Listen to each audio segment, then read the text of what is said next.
Hello and welcome to Rathods IAS Academy. Today in this session, we are going to see very important articles that appeared in our today's newspaper. First of all, I'll let you know important topics of the day. And later on, we are going to see each and every topic from prelims and as well as mains point of view. And I'll let you know how questions can be asked from that topic in both mains and also prelims.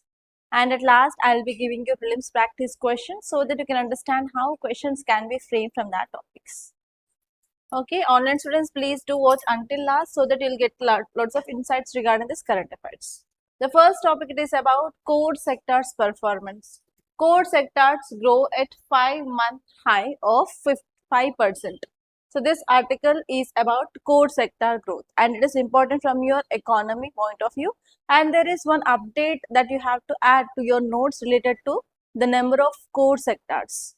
Okay, on that UPSC can ask you a prelims based question. And next topic is monsoon session off to a stormy start amid opposition protest. Yes, we have 3 sessions every year: monsoon session, budget session, and as well as winter session. Now this monsoon session started, but opposition party are doing some protest related to some issues. We are going to see what are the issues on which opposition party people are doing protest, and you have to see about what is adjournment and what is adjournment sign die. This topic is important from polity from GS paper 2.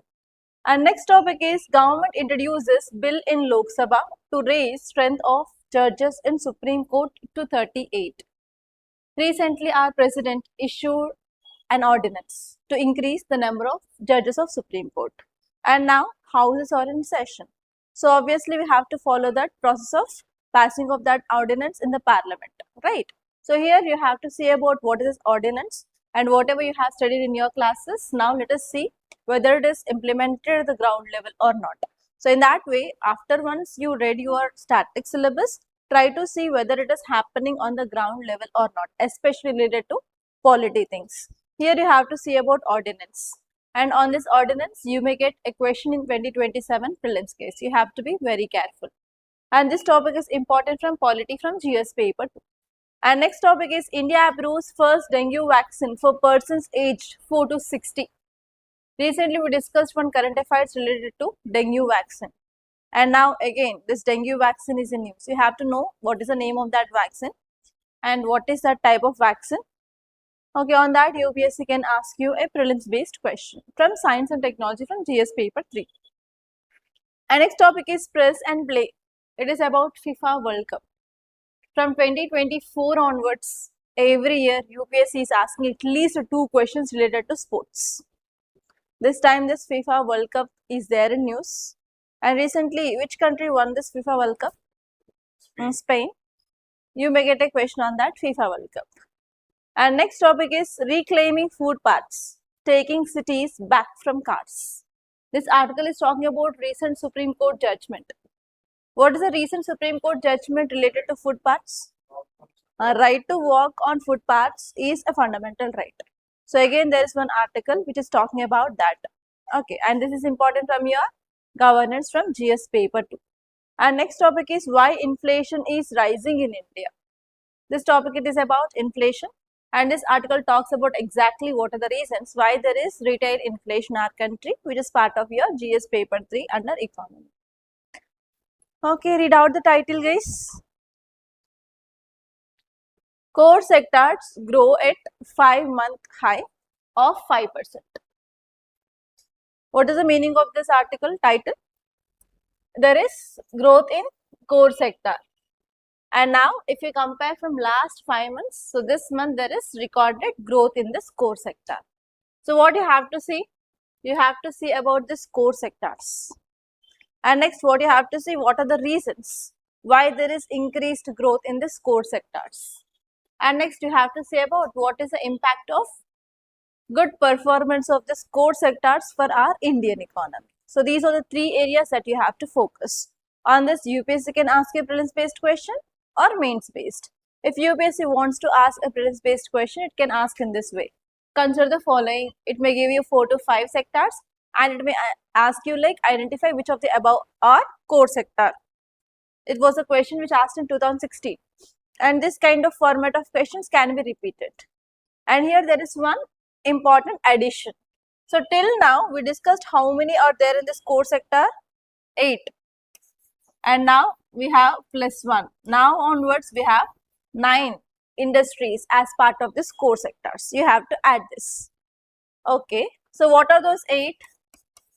FERNS 3C. Fertilizer, electricity, refineries, natural gas, steel, coal, cement and crude oil. These are earlier 8. And now we have to add iron.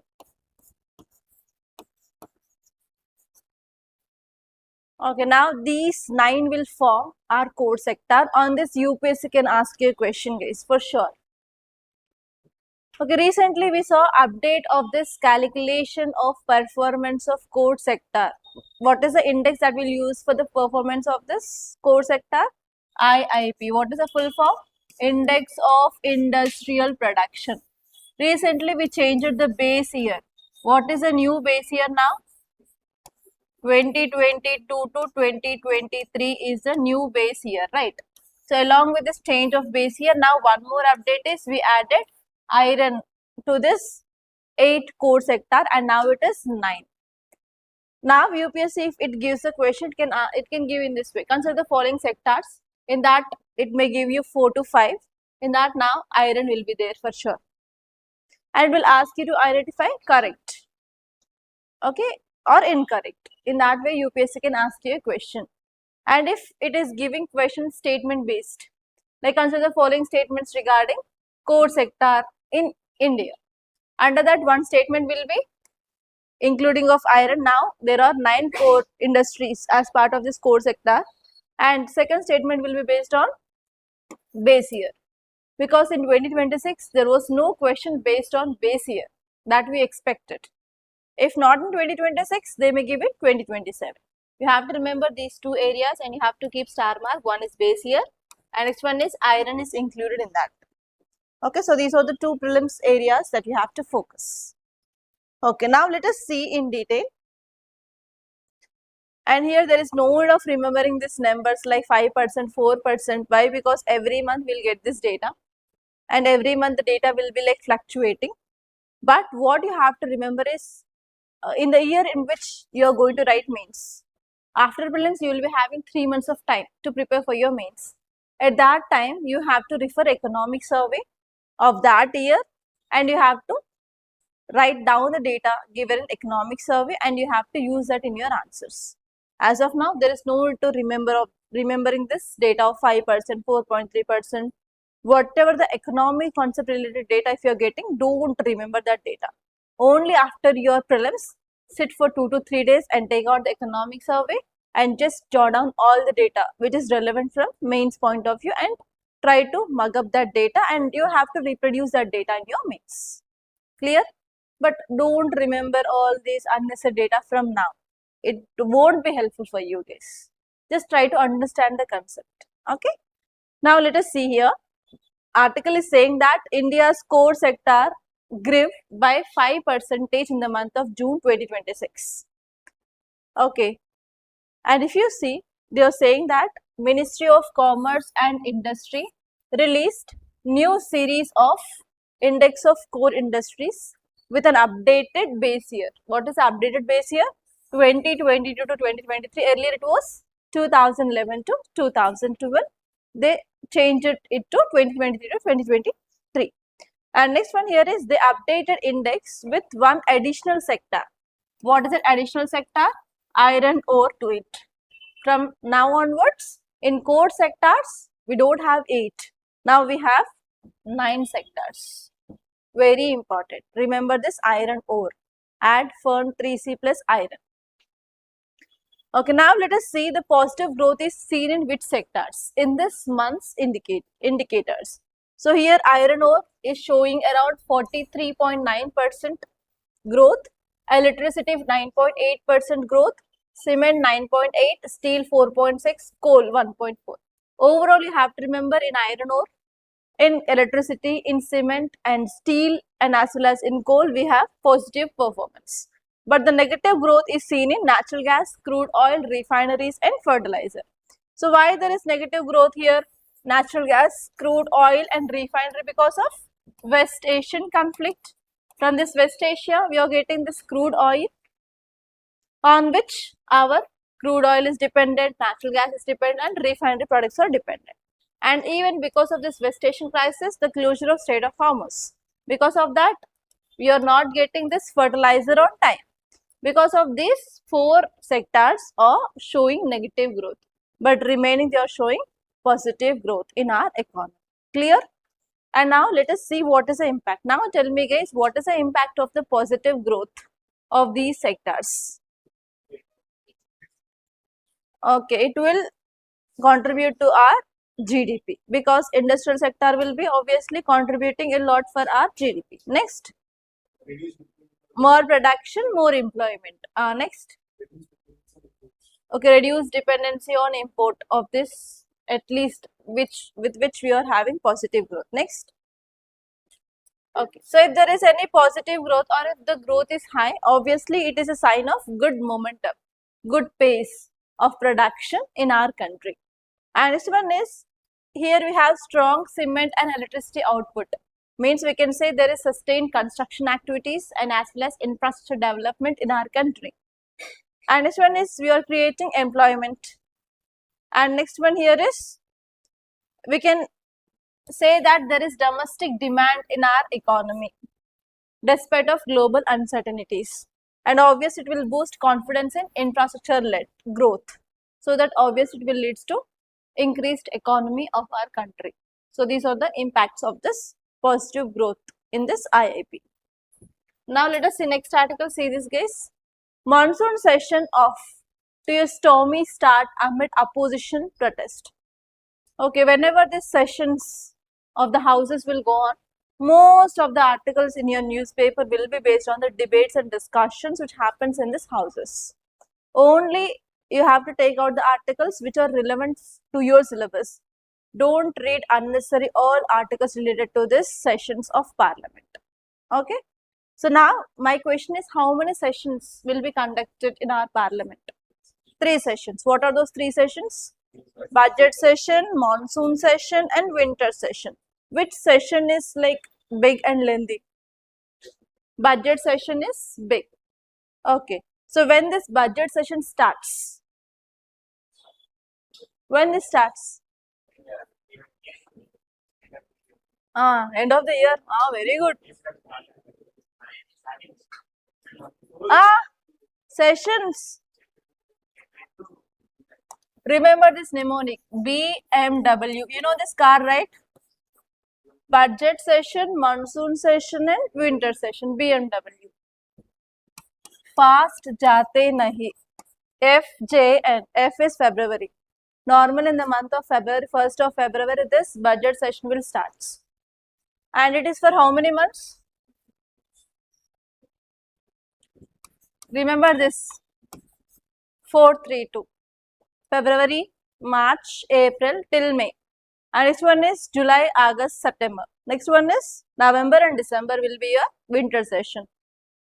At least remember this mnemonic guys. Unless and until if you remember this facts by mnemonics, you can't represent in your examination. Okay, BMW, FJN, 432. In that way you can remember. And the longest session is budget session. Okay, and you know about the different motions passed in the Parliament, right? What are the different motions? Privilege motions, no confidence motion, calling attention motion, adjournment motion. Next, come on, you're good. Tell me. Censor motion. No confidence, I said. Next. And you have to know clearly about this motions. How UPSC can give you a question is, consider the following regarding privilege motion. Under that, it can give you statements. And second format of question you can get is match the following based question. It can give you on one side adjournment, no confidence, censor, privilege, and it may ask you to match. And next one is they will give you pair based question. Pair based is nothing but adjournment motion. It is this. No confidence motion. This is this. Sensor motion, like that. And it may ask you how many of above pairs are correct or incorrect.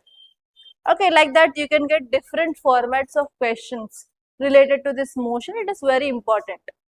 Okay, if you are having any doubt, so just revise this motions case. And I already said from next Monday onwards, economy will start.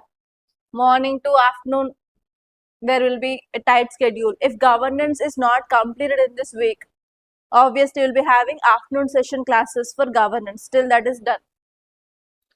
And anthropology will start from August 3rd onwards. Every day 2 to 2.5 hours of my class. Schedule is tightly fixed. So don't waste any time. Try to revise the topics on that day itself. If you keep on keeping pending, at the end of the day or at the end of the month, you'll feel like a big burden. Can you remember one story of a donkey? No idea. Donkey story. Donkey story, don't know what that story was like. There will be one trader who has a donkey. He will trade salt. There is a river where in that route. So donkey wants to remove this weight and it will jump in the water and will come out. On one day, what the trader will do is, he will fill the bag with cotton. Same way, this donkey will jumps into the river. That will become weight. Are you understanding? So the story that can apply in your life also, guys. So if you are reading every day and if you're completing the things on the time, means you will not feel that much burden and you'll enjoy. And you'll enjoy by learning the concepts. But if you're keeping that on pending even a single day, that will continues. And at the end of the month or at the end of the 2 months, what you'll feel is, I know nothing. I'm getting scared. I'm getting afraid of examination. I'm not getting marks in the test. You'll have this kind of feeling. Don't do that. So try to complete it on that day itself. Don't keep pending for the next day. Okay, so here in this way you have to use mnemonics. Everyone is having mobile phones, right? So just if you can't remember the facts, try to ask ChatGPT to give mnemonic. So you can select one mnemonic and try to remember the facts. Especially it will be useful for remembering of members of organization, remembering of country sharing boundary with different seas. Okay, and even this kind of polity related facts, you can use this mnemonics, like for schedules, remembering of articles, like that. Use mnemonics. Then only you can remember the things, or else you can't. Okay, now let us see here. So monsoon session started. What happens in these sessions? Ruling party people, opposition party people and other members of MP will sit in the house and they will discuss, they will do debates and they will go for voting of the bills. That is a process, right? So whenever this session starts, obviously we have the process. What is the process? We have question hour, we have 0 hour. What is question hour? What is the time of this question hour? When this question hour starts, what's the timings? 10 to 11. It is 11 to 12. 11 to 12 will be question hour. First 1 hour of the session will start with question hour. After 1 hour, 12 noon. At that time is called as 0 hour. Right. So what happens in this question hour? Different questions will be asked by the members of parliament to this ruling party members. Yes? How many types of questions are there? This is question 2026. Start questions, unstart question, one more. Questions of short notice questions, right? Start question means the question is pinned with just star mark. If a question is in star mark, how the answer should be given? Orally. Orally they have to give the answer. Are there any supplementary questions followed? Yes, supplementary questions will be followed for star mark. And next one is unstarred question. There is no star mark. Unstarred question should be answered in written format. Is there any supplementary questions follows? No. And next one is Questions of public importance or short notice questions. How they should be answered? Again doubt. Written or oral format? Written, oral, written? Yeah, very good. Public short notice questions. Revise the things, guys. This is question 2026 prelims. Last year only they asked question on this. If you don't have clarity on this, means how? Only we have 3 types of questions. Understand where are you? Think on yourselves. Revise the things, guys. Don't forget this small things. If I say now, again you'll forget. Open your books and revise. Open Parliament handout and check out the types of questions. Okay? Yes. Now let us come to this article. If you see this article, it's saying that monsoon session of Parliament began in the month of July. July 20th, on this day onwards, monsoon session started. And it is rescheduled to run until August 13 with 19 sittings. This time they decided that there should be 19 sittings and the timings they fixed. Both in Lok Sabha and as well as Rajya Sabha, there is repeated disruptions. Why? Because opposition parties are raising slogans and they are not allowing the business of the houses. And for what they are raising slogans? The first one is about NEET paper leak. You know, this time paper leak happened, re-examination done. Recently, the re-examination result also out. So here they are raising slogans about this paper leak of NEET. That is the first issue. And next one is Ayodhya temple bribery case. I said in one of my class. Again, on that issue, they are raising concerns. And next one is now, now there is protest which is going on in Jantar Mantar because of one activist of Ladakh. So these 3 are the issues raised by this opposition party and they are raising slogans. Because of this, the business of the house is disrupted. That is the thing which mainly said here. And if there is any disturbance, obviously what happened, the presiding officer will go for adjournment. So there are repeated adjournments in Lok Sabha and Rajya Sabha. That is the issue. So here if UPSC wants to ask a question, obviously it can ask a question on adjournment. Consider the following statements. And in this adjournment, we have 2 types. Simple adjournment, adjournment signed die. Now tell me guys, what is the difference between adjournment and adjournment signed die? It is for temporary period. They will say the date when again house is going to meet.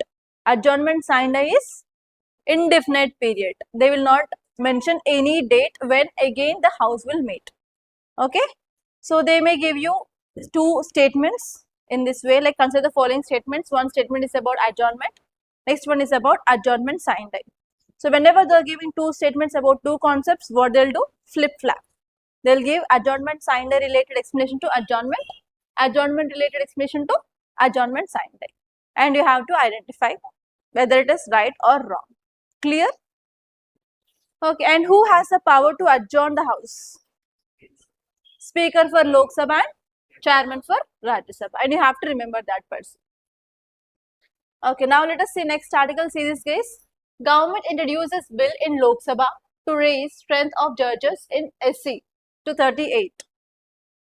Recently, our president issued ordinance. What is ordinance? Ordinance is the power of passing of law when houses are not in session. Even if both houses are not in session and if one house in session also, president has the power to pass ordinance. Which article talks about the power of president? Remember these 3 numbers. 1, 2, 3. 123 is the power of whom? President. Interchange the number. 213 is the power of governor to issue ordinance. And remember one thing always. If a bill has to become an act, what is the process? It has to pass in both the houses. First one is Lok Sabha, second one is Rajya Sabha. In the both houses it has to pass and president has to give assent. Then only that bill becomes an act.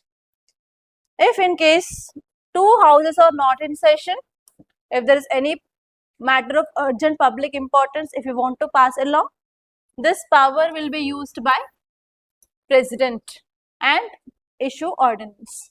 Even if one house is in session also means, what happened? This bill has to become an act if it has to pass in the both houses. Even if one house in the session also means, president has the power to pass this ordinance. Once ordinance passed, then what happened? Whenever these houses come into session, they have to pass in the house. If they not pass in the house, what happened? The ordinance will die, right? So recently our president passed ordinance related to increase the number of judges of Supreme Court to 37, including CJI. Now it is 38. Okay, now houses are in session. Monsoon session is going on. So this bill introduced in the house now. This is the story. Now tell me why we need to increase the strength of the judges of Supreme Court. Is there any need? Yes, pendency of cases. How many cases are pending in the court, Supreme Court? More than 32,000. 92. Okay. So write down the data. Here there are 92,101 pending cases. Write down approximately 92k. Approximately 92,000 cases are pending in Supreme Court. So whenever you are writing answers of governance and polity, try to include the data. Okay. Approximately 92,000 cases are pending in Supreme Court. To resolve that cases, for sure, we need to increase the strength of judges of Supreme Court. Because of this, our president issued an ordinance to increase the judges. Earlier we have 33. Now it increased to 37 plus 1 CJI. Totally we have now 38 with this new ordinance. Okay, if UPSC wants to ask a question, how it can ask a question in prelims related to this topic? Guess. Increasing of number of judges of Supreme Court, is that a small thing? For sure not. It can ask you about appointment of judges. It can ask you about the strength of Supreme Court. It can ask you about collegium system. Can you recall all those things in your judiciary topic? Yes, all those things that you have to revise. And next one is you have to see about ordinance. You have to open the chapter of president and you have to see article 123 and you have to see when ordinance can be issued, in which related things we can issue ordinance, what is the life of this ordinance, everything you have to see. This time ordinance and strength of Supreme Court and judges will become very important. You can expect a prelims based question on this. Keep star mark. Okay, now let us see about this ordinance. The name of that ordinance is Supreme Court Number of Judges Amendment Ordinance 2026. And even when you write your mains answer related to ordinance also, you can use this. I gave you one question on ordinance in our test. Many of you might not addressed. Many of you didn't address this example itself. So in that kind of answers, try to use the relevant and recent examples. Okay. So here now, through this ordinance, our president wants to increase the Supreme Court judges from 34 to 38, including CJI. If you are removing CJI, that is 33 to 37 judges. Okay, and next one here is the center also introduced. Sorry. Now, central government introduced this bill in Lok Sabha to replace this ordinance. And which article talks about the number of judges of Supreme Court? Article 124. Remember these articles.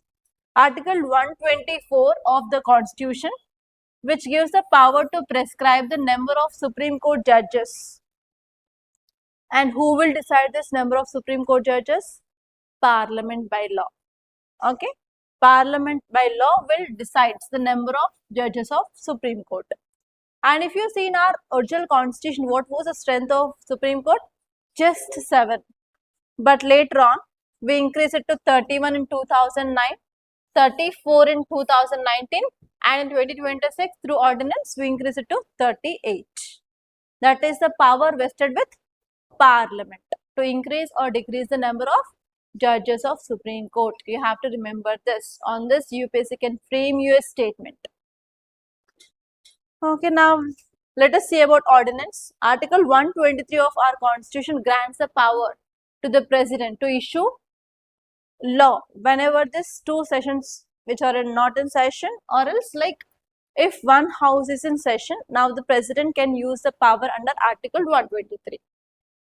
And next one here is this ordinance can be have the same force as an act of the legislature.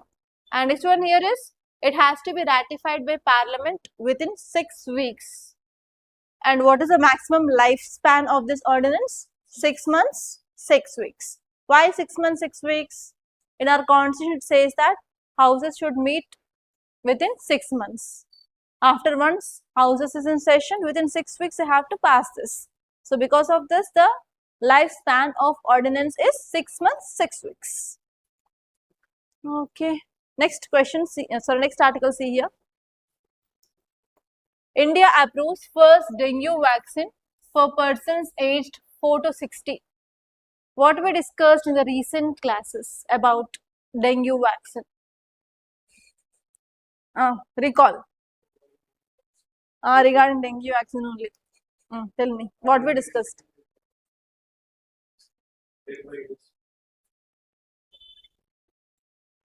Why we discussed about this dengue vaccine in news?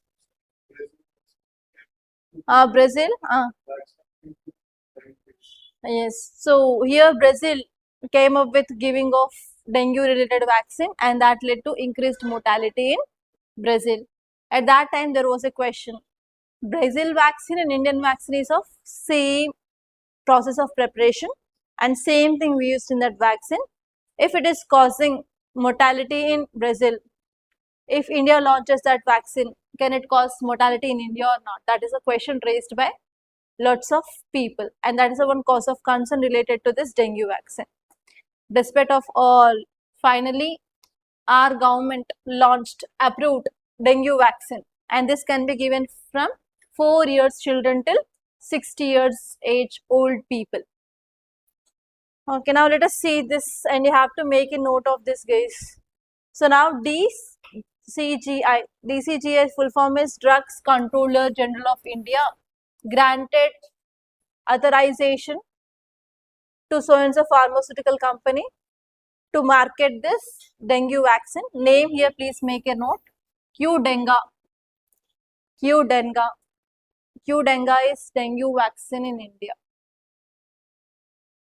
Qdenga. And write down, it is the first dengue vaccine in India. First dengue vaccine in India. Write down the facts. On this, UPSC can ask you a question because it is the first dengue vaccine in India. First dengue vaccine in India. And next point, it can be given to 4 to 60 years. 4 years to 60 years. 4 years to 60 years. And next point, please make a note. It is a live attenuated tetravalent vaccine. Live attenuated tetravalent vaccine. Live attenuated tetravalent vaccine. Live attenuated tetravalent vaccine. And this one is, it will give protection for all 4 dengue virus serotypes. It will give protection. Next point, it will give protection. It will give protection for all 4 dengue virus. For all 4 dengue virus serotypes. Next point, given in 2 doses. Next point, given in 2 doses. Given in 2 doses.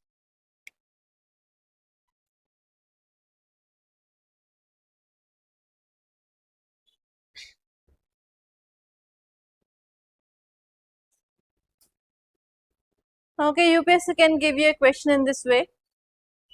Consider the following statements regarding Qdenga dengue vaccine in India. Under that, it can give you 2 to 3 statements, whatever the things I dictated. And next type of question is, we have different vaccines for different diseases. For example, I think you might have heard about BCG, MMR. BCG, you know, it is about, what is the full form of BCG? Recently we discussed, no? It is for what? TB. It is for TB. What is the full form of BCG? I said no recently in the class. Shh, very good memory. Everyone is Gajini only in the class. Bacillus calamity gorin. It is the vaccine given for TB. Okay, and next one is we have Cervivax. What is this? Cervivax? Cervical cancer related vaccine. That means it can give a match the following based question: BCG, MMR, this one Q Dengue, and some other vaccines. It can give you in one row and it can ask you to match, or else it can give you a pair based question. So in that way, there is a chance of getting question related to this vaccines case. And if you see PYQs from science, you have around 800 to 830 PYQs just from science and technology from last 1980 onwards. This is a section where UPSC gave lots of questions compared to other parts also. If you do that basic general science related PYQs, in that you will come across this kind of vaccines related PYQs also. Many a times they asked. That's why I'm saying if vaccine is there in news, you have to know about what is that vaccine. And even from this COVID-19 onwards, whatever the disease which is in news, we are focusing that whether we have vaccine or not for that.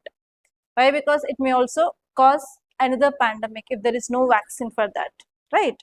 So here you have to know about clearly about if there is any vaccine news, you need to know what is that vaccine, what is the type of that vaccine, how many doses, like that, everything. So what is the meaning of live attenuated vaccine? I said it is a live attenuated vaccine. What is the meaning of this live attenuated? Live means, do you know this polio vaccine? Polio, what is this polio? Polio is also live attenuated vaccine. What does it mean? Dengue is caused by bacteria or virus? Virus. So in this live attenuated vaccine, in that vaccine, the living dengue virus will be there, which is live. But it is of weak strain, which will not cause actual disease. But that live dengue virus will activate your immune system. It will produce antibodies in your body. If suddenly the real dengue virus attacks you, if it enter your bloodstream, already we have antibodies present in our blood. They will try to attack that dengue virus and it will kill them, so that you will not get the dengue. So in this way it will work. Even polio is also live attenuated vaccine. Okay, now let us see next article. See this case. Spain smoothed the opposition with possession and positional football. Every year at least 2 questions they will give from sports. I'll tell you if there is any important sports news, you have to make a note of that. By the year end, you have to see at least 8 to 9 articles will be there in this way. If you see that 8 to 9 articles, for sure there will be 1 or 2 questions. Okay, there will be a chance of getting that question right. So this time keep star mark FIFA World Cup. It is about football. And you have to see which country won that, and earlier how many times that country won that title, and you have to see even the score, and you have to see whether it is men or women. On this also UPSC can ask you a question. Okay, so keep star mark for this FIFA World Cup, and I'll give you in detail notes in our monthly magazine. Just in your notes, just keep this star mark and write down FIFA World Cup and write down Spain won the title. Okay, so just write down this and I'll give you in detail points which is important from your prelims in your monthly magazine. And see this next article, guys. Read out the title. Reclaiming footpaths, taking cities back from cars. What does this title mean? Reclaiming footpaths, taking cities back from cars. What is the meaning of this title? Try to decipher.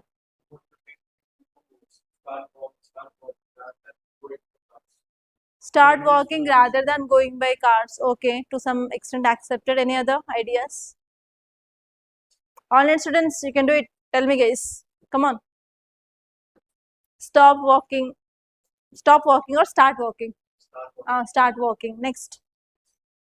Taking cities back from cars means what? Taking cities back from cars. Break down.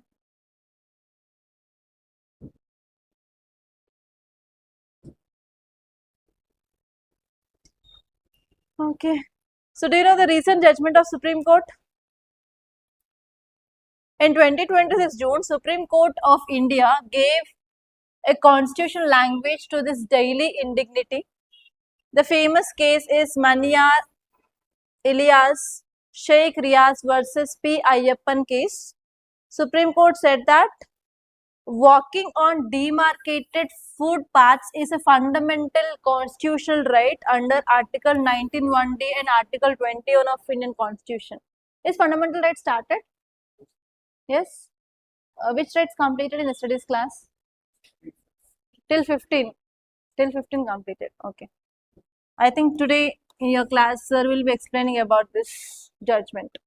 Article 19(1) subclass D talk about freedom, right to freedom of movement. Okay, now under Article 19(1)(d) and under Article 21, it is a constitutional right to walk on demarcated footpaths. Actually, what is happening in most of our urban areas, we are focusing on expansion of roads. Why we are focusing on expansion of roads? Number of vehicles are increasing on the roads, especially from this COVID-19 onwards. People afraid of traveling in this public transport because of transmission of this virus. They started buying their own vehicles. Yes. Because of that, they are focusing on increasing of or widening of the roads. And not only widening of roads, because of increasing of congestion, that is nothing but traffic jams, they are building what? Flyovers. Wherever you go, they are constructing flyovers to control this traffic. Are they focusing on footpaths? The restoration of footpaths? No. If people who are working on this unsafe footpaths, can we ensure their life like security, safety for their life? For sure, no. And even have you ever seen, I have this experience, whenever I'll come to this office, sometimes on the footpaths also the bikes will move. Where these pedestrians will walk then?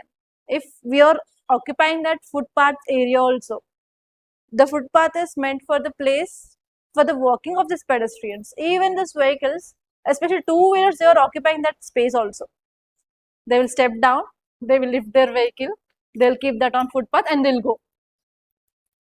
So how can we provide safety for these pedestrians? Is that right?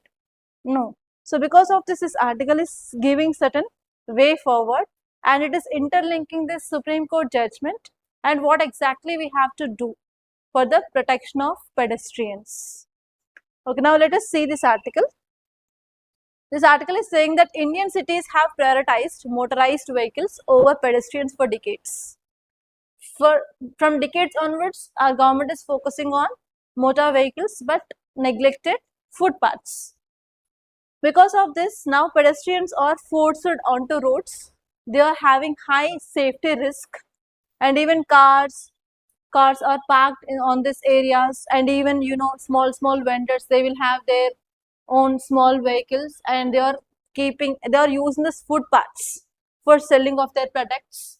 And especially on these footpaths, we can see construction debris, we can see this dumping of waste. So everything is happening here. That means we are not properly maintaining these footpaths in urban areas.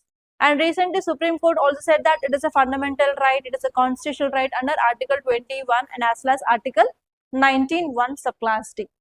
And if you see why footpaths are important is, India has a large share of urban trips in India.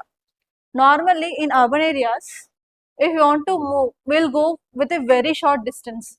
For example, from Ashok Nagar to RTC Crossroads, we'll go on foot, and will use this footpaths to reach your hostels also. And even from here to Tangman, many people will go on foot. And even if you want to go to Ramakrishna Math, will go on foot, right? So will we take our own vehicle to go to this much small distance? Many a times, no. So here mostly 35% of trips in urban areas will be under 3 kilometers or under 5 kilometers. Okay, so here we can go easily on this foot compared to that of taking any vehicle. And next one here is, if you're building well designed footpaths, the cost of building these footpaths is comparatively low compared to that of building of the roads. If you want to build a designed footpath, it will take just 10 lakhs per kilometer. But if you want to build a modern road, it will cost around 10 crores per kilometer. So if you are building these footpaths, we can ensure the movement of the people, pedestrians on their legs. And next one here is, if you are increasing this footpaths, obviously we can reduce the dependence on private cars, private motor vehicles. For example, we'll also book sometimes Rapido and Uber to go to nearby areas.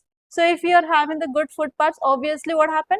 We will try to change the attitude of people to walk rather than taking this private vehicles. That will reduce even environmental pollution.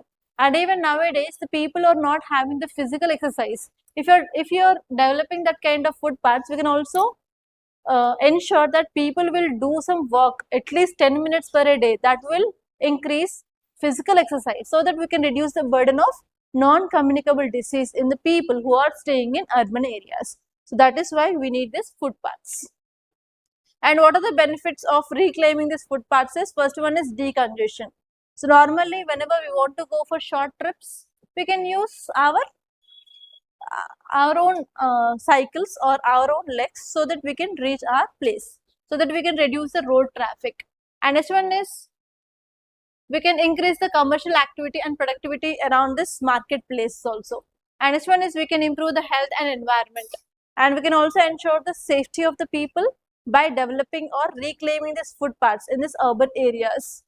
And next one is, we can also encourage community interaction, like the group of people, they'll talk and they'll walk on this footpaths easily, so that the community interaction can also be improved. So in this way, we are having lots of benefits if you are going for reclaiming of this footpaths in this urban areas. That is this article. So you have to interconnect with the recent Supreme Court judgment, and you have to think why footpaths are required, what are the benefits.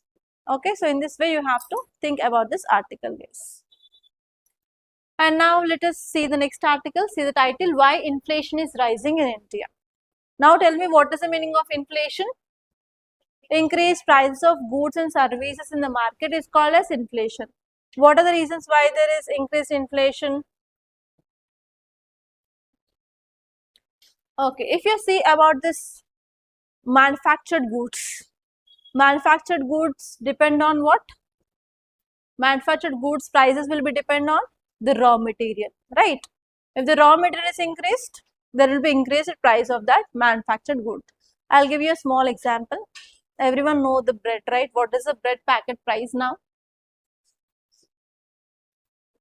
40 to 50 rupees per packet if you go to any bakery. For example, the wheat price is increased by double, by 2 times. And that wheat is normally used for making of bread. If wheat price increase, obviously what will be the price of this bread? Increase or decreased? Increase. That means mostly whatever the products that we manufacture, largely their price will be depend on production cost. If production cost increases, manufactured good price increases. Now what is happening here? We have issues which is going on between the countries, West Asian conflict. Because of the Strait of Hormuz closed, what are the products we need to get from that route is disrupted. Can we ensure proper supply of that goods because of this weaponization of trade routes? No. Because of this, what happened? There will be increased manufactured good prices. Recently, what China did? Stopped export of helium. Because of this, which sector will be affected? Semiconductor industry, AI, everything will be get affected. Obviously, that price will be increased. That is the one thing which mainly said here. And next one is, now there is higher crude oil prices. Because of this, there is increased transportation cost. We studied one word called as transportation inflation. Because of this, there is increased price of goods and service in the market. That is the second one. And next one is, now there is food inflation in our country. Why there is food inflation? Because of inadequate monsoon, low rainfall, low agricultural productivity. Obviously, the price of the food will be increased in the market. So these are the three major reasons why there is inflation in our country. That's it, guys. Nothing more than this. Already you know that points, but you have to keep them in an order. Okay, now let us see next prelims questions. Consider the following statements. It is about inflation, guys. First one is Reserve Bank of India is responsible for maintaining of price stability. Next one is the Monetary Policy Committee fixes the inflation target every year. Next one is CPI is the nominal anchor for India's inflation targeting framework. Okay, who has the responsibility to control inflation? Central government and RBI. Means first statement is right or wrong? Right. I will eliminate this option. Next, see this. Monetary Policy Committee fixes inflation target. Inflation target will be not fixed by MPC. RBI will fixes that. It will not fix every year. Now, what's the target? 4 plus or minus 2. It is not correct. You can eliminate this. Option 2. And CPI, you know, that is retail price index. Okay. That will be used to identify inflation of retail goods in our country. And see this next question. Consider the following statements regarding ordinance making power in India. First one, President can promulgate an ordinance only when both the houses of Parliament are not in session. Next one, an ordinance has the same force and effect as an act of Parliament. Next one, an ordinance must be approved by the Parliament within 6 weeks of its reassembly. B. It is not only when both houses, even if one house is in session, President can promulgate the ordinance. Okay. So you can eliminate this first statement. Clear? That's all, guys. By this I'm concluding. Thank you so much for watching. If you like this class, please hit the like button and please to share this class to your friends. And one more thing is, we are going to start our anthropology optional batch from 3rd of this August, guys. And if you want to take that course either on online or offline, please do contact us. And even we are going to launch a new batch of GS Prelims Mains Foundation from next Monday onwards. And if you want to take admission or if you want to know more details of that course, please do contact us on this number 8074765513, guys. And one more thing here is, for sure, if you want to meet me directly, you can visit our academy. It is located in Ashok Nagar, Hyderabad. And I wish you all the best. Thank you so much, guys.